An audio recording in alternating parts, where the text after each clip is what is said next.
हे बघा, राज्याच्या उपमुख्यमंत्री पदावर बसलेल्या आदरणीय श्रीमती सुनेत्राताई पवार यांचा उल्लेख गुंगी गुडिया असं म्हणत काँग्रेस पक्षानं हर्षवर्धन सपकाळ यांनी त्यांचा अवमान केलाय.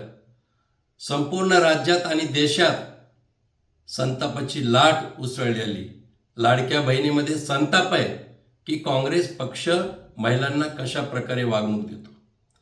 पण तुम्हाला सांगू का, मला एका गोष्टीचं आश्चर्य वाटलं की रोहित पवार यांना काहीच याचं वाटलं नाही.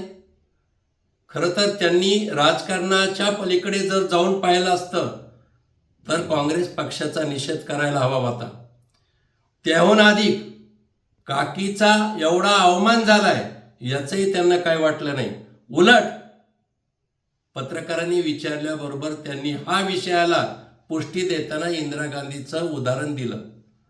मला त्यांना हे सांगायचं आहे की तुम्ही काकी म्हणून जरी पाहिलं नसलं तरी राज्यातल्या एका मोठ्या पदावर बसलेल्या महिलांच्या विषयी अशा प्रकारे काँग्रेसनं आरोप करणं, अवमान करणं हे तुम्हाला मान्य आहे का, एवढंच समोर येऊन सांगायला पाहिजे माध्यमाला.